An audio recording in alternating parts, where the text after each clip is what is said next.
Hi guys, I'm Sarah. Today we are going to be learning how to make a bird feeder that we can hang in our trees and attract lots of different fun kind of birds. So you can be out there looking for things like cardinals and wrens and chickadees and all sorts of fun things. So today you're going to need your bird seed, you're going to need your gelatin packet, your cookie cutter, mine's the shape of a hedgehog, you might have something different. And then you'll also need a quarter of a cup of hot water, so ask a parent to help you boil some water. And you'll need a bowl and a spoon. So the first thing we're gonna do is take our gelatin packet and we're gonna pour the whole thing into the bowl. And then we're gonna take our quarter cup of boiling water, mine's in a Cool Honeybee cup today, and we're gonna pour that in there, and you wanna mix the gelatin until it's totally mixed in. This might take a little bit of time, but really mix that gelatin in, make sure it's properly mixed. Keep mixing. And then with your bird seed, you want about 3/4 of a cup. So we may have given you a little more than that. So make sure you go ahead and measure out your 3/4 of a cup. And I'm just gonna mix that a little bit more, make sure that's ready to go. And then you're gonna pour your bird seed in there. Might do a little bit at a time just to make sure.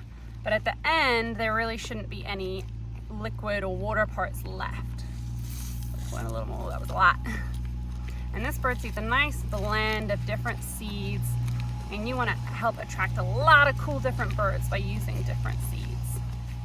So you can see there's even some sunflowers in there. Looks like there's some corn maybe. Nice for the squirrels. We'll do the last of our bird seed here. And if you guys can see, it's really starting to look a lot less runny.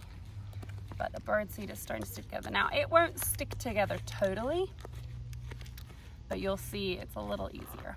Now, I'm gonna take my really cool little hedgehog, and I'm doing this outside so I can make a bit of a mess. But I'm gonna take my hedgehog and I'm gonna spoon in the bird seed here. Now you might wanna put, if you can't leave yours outside, I'm gonna leave mine here to dry, but you can put it on a little plate or on some parchment paper or something like that. But see, I really push it down so it goes into all the edges of my hedgehog, because I wanna be able to see that cool hedgehog shape when it's hanging in the tree. All right, so that's nice packed in there. I have plenty left over, so you can, if you have other cookie cutters, you can make some other fun shapes, things like that. And we're gonna let this sit here and dry and set, and that'll take about 2 hours. You could also put it in the fridge if you've got it on a plate or something, and it can set in there. And there's also a little bit of string in your bag. If you want to, right before it fully sets, you can go ahead and use a needle or a toothpick or something and poke a little hole. And put that string through there so you can easily hang it from a tree. I'm gonna put mine out on a little plate for the birds to eat, but we're just gonna let this set, and then it'll be ready in a couple hours to hang outside. Thanks guys.